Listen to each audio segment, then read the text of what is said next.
বৃহস্পতিবার খোয়াইয়ের প্রয়াত সাংবাদিক মানস ভট্টাচার্যের পরিবারের খোঁজখবর নিলেন প্রাক্তন সাংসদ প্রতিমা ভৌমিক। এদিন তিনি প্রয়াত সাংবাদিকের জাম্বুরাবাড়ি স্থিত বাড়িতে ছুটে গিয়ে পরিবারের প্রতি সমবেদনা জানিয়ে পাশে থাকার বার্তা দেন। খোয়াইয়ের প্রয়াত সাংবাদিক মানস ভট্টাচার্যের পরিবারে খোঁজ খবর নিতে বৃহস্পতিবার ওনার জাম্বুরা স্থিত নিজ বাড়িতে ছুটে গেলেন রাজ্যের প্রাক্তন সাংসদ প্রতিমা ভৌমিক। এদিন সাংবাদিক মানস ভট্টাচার্যের বাড়ি সফরকালে ওনার সাথে অন্যান্যদের মধ্যে উপস্থিত ছিলেন খোয়াই মণ্ডল সভাপতি সুব্রত মজুমদার, সহ সভাপতি প্রণব বিশ্বাস এবং খোয়াই পৌর পরিষদের কাউন্সিলর শঙ্খপাল সহ অন্যান্যরা। এদিন প্রাক্তন সাংসদ প্রয়াত সাংবাদিকের স্ত্রী, মা ও 8 বছরের পুত্র সন্তানের সাথে কথা বলেন এবং শোক সন্তপ্ত পরিবারের প্রতি সমবেদনা জ্ঞাপন করেন।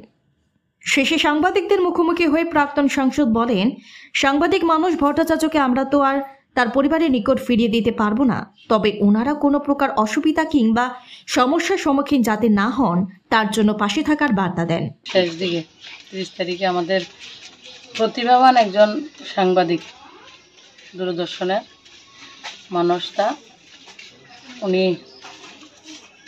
ওনার স্বর্গবাস হয়েছে। তো ওনার পরিবারের সঙ্গে আমি বাইরেও ছিলাম, কথা হয়েছে। তো মানসদার সঙ্গে সম্পর্ক আমার সবাইদের ভালো ছিল এবং সমাজের সঙ্গে যুক্ত ছিলেন, সামাজিক কাজের সঙ্গে যুক্ত উনি ছিলেন। তো পরিবারের সঙ্গে দেখা করার জন্য এসেছি। তো ওনারা সুব্রত দাও রয়েছেন, অন্যান্যরাও রয়েছেন।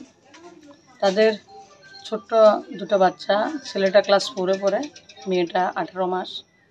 একজন মা রয়েছেন। তো ওনার পরিবারের যাতে কোনো ধরনের অসুবিধা না হয়, মানসদাকে তো আমরা ফেরত আনতে পারবো না, কিন্তু ওনার পরিবার যাতে অভাবটা না ভোগ করে সেই বিষয়ে আমরা সবাই মিলে পরিবারের সঙ্গে থাকবো, এটাই আজকের দিনের আমাদের অঙ্গীকার।